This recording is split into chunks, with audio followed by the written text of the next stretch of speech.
Morning folks. Today I'm gonna kind of compare two of my favorite bass combos. This is my modern day-to-day combo, and this is a 1970s circa in and around bass combo that I've assembled recently, and I quite enjoy it. Both of these are excellent combos, and I highly recommend if you're interested in a new bass combo and have some money to spend. Either one of these is really fun if you can find the rods and reels to do it.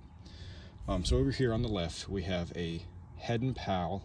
I don't know precisely what the model is because the instead of having a printed identification or model number, these were written on, and this one has unfortunately rubbed off. I do know it is a Heddon Pal. I have a couple other of these rods characterized by their American walnut hand grips with inlaid. It says Heddon. That one's unfortunately smudged there. Excellent whipping and just an all-around good rod. This is a hollow fiberglass rod, very stiff, can almost double as a pike rod, probably. It's a bit short, but that's okay. And then the reel on here is one of my absolute favorites.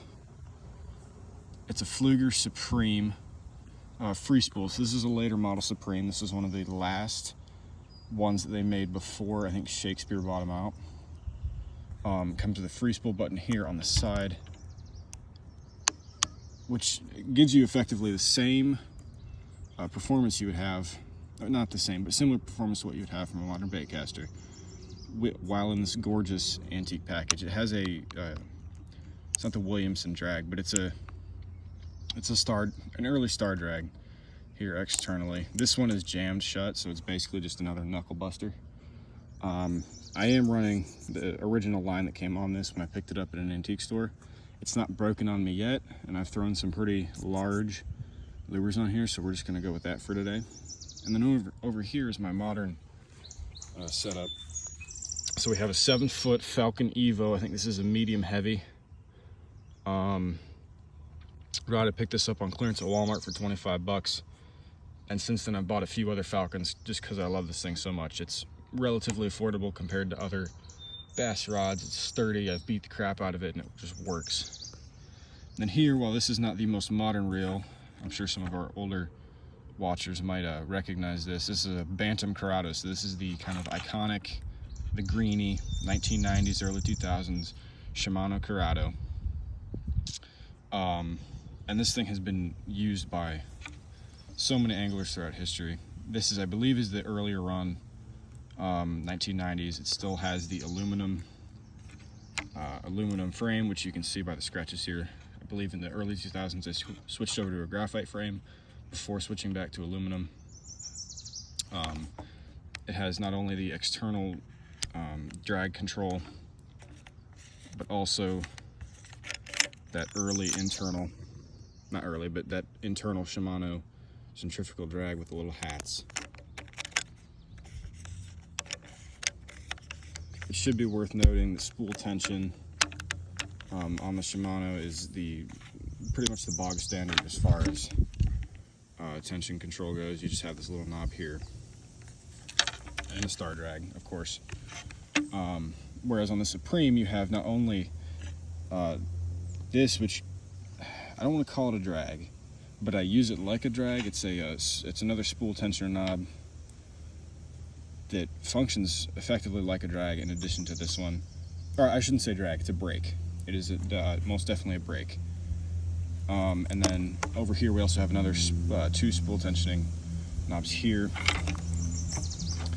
And here, this one on the Supreme is not really for tension, it's just an end cap, but on all other Pflueger models for bass reels, that would be another tensioning cap. Otherwise, they're both level wind, both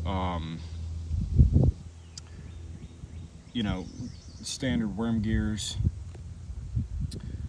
There's no really other special features about these. I mean, the Pflueger has an oiling port here, extra worm gear storage under this nut, so if you break off your worm gear somehow, you have to be really talented to do that, I guess. There's a spare in there. Comes with a clicker and another cap for oiling. And then the Shimano is basically, It's the quintessential bait casting reel of the early 2000s. So the lure I'm going to be using today is the Strike King Red Eye Shad for a couple of reasons. Number one, I don't really want to lose anything super nice when I'm fishing today. And this lake has become really weedy within the past couple weeks. And number two, these red eye shads have a bit of weight to them. And the number one thing you want to make sure when you're fishing or trying to fish these old combos, if you're just getting into this, is these reels were not designed to throw lightweight lures. You have to use a lure with a significant amount of weight to it.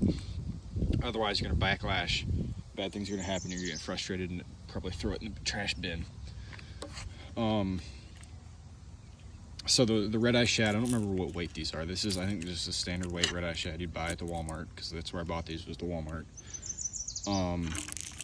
It's got enough weight to it that I can probably fling these out pretty far, maybe catch a fish, but that's not the point of today.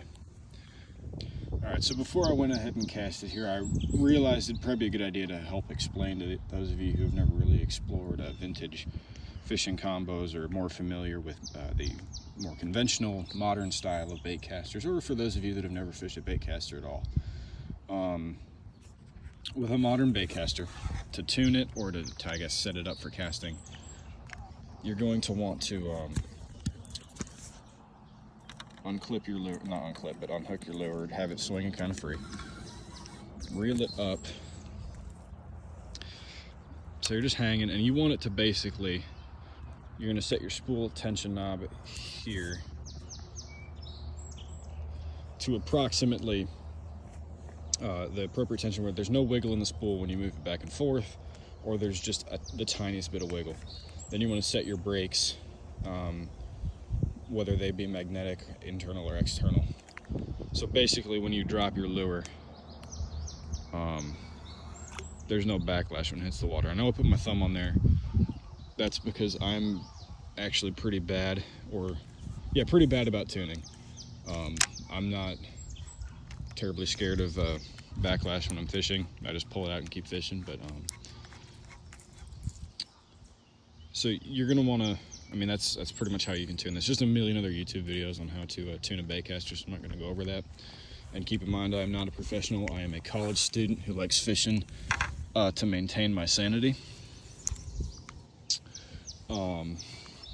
With an antique combo, it's a bit different because darn near every one of these is set up differently.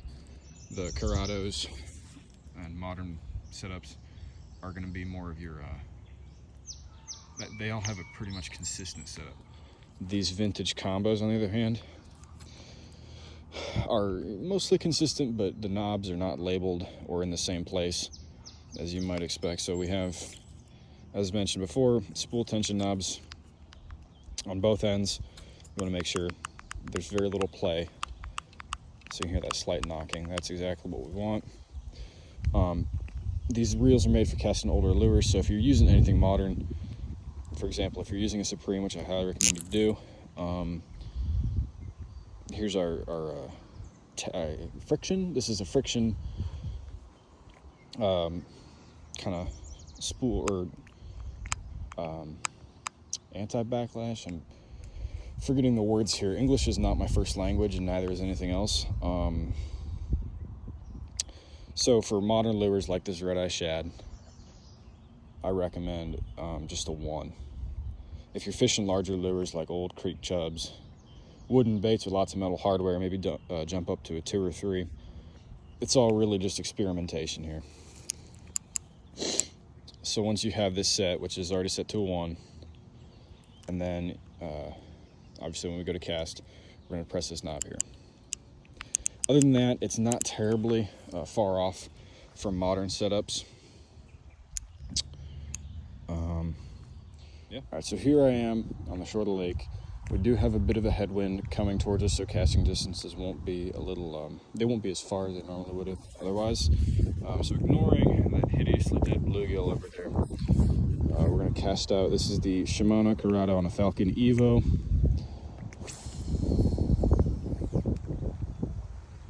Cast out quite a ways, very smooth, nothing to complain about, excellent rod. All right, so this is the test run with the Pflueger Supreme on the Heddon Pal. The Curado, while I don't have a specific scientific unit of measurement in both American or rest of the world, I'm gonna guess that it cast out pretty far. With the Supreme here, I'm gonna guess that we're gonna get about 2/3 of that distance. So we're gonna depress the Freespool button there and pray for no backlash. And yeah, we're gonna call that, we gave a good 3/4 of the distance of the modern setups. These setups aren't, I mean, these old vintage setups aren't exactly the best as far as performance. If you want to get a performance-based combo, go and buy an SLX, a Lose, something or other, a Black Max or something from Abu. Go buy a new combo if you're looking for performance, like good bassing. If you want something to just play around with, maybe impress your friends, or if you're into old stuff like me, or you're from Akron like me, because these are all made in Akron, Ohio, the old Pfluegers. Yeah, I mean, I highly recommend these. I think I picked this reel up from an antique mall for about $25. And the rod I picked up from another flea market for $20. They're both in real good shape. You don't have to, I mean, you can find these in a lot worse shape for a lot cheaper and try and fix them up if you want. I usually just buy old ones to keep around for parts. It's also important to note that my Curado over there I bought at a flea market for I think $50, and that rod's on clearance. So I don't really like to pay full price for my bass fishing gear, just because I'm not going to be fishing tourneys. You're not going to see me out there fishing tourneys. I just like messing around and hanging out with my friends. So yeah, I mean, this is a really gorgeous combo on a gorgeous day. I hope you guys learned something, maybe a little informative about old reels and how to cast them. Yeah.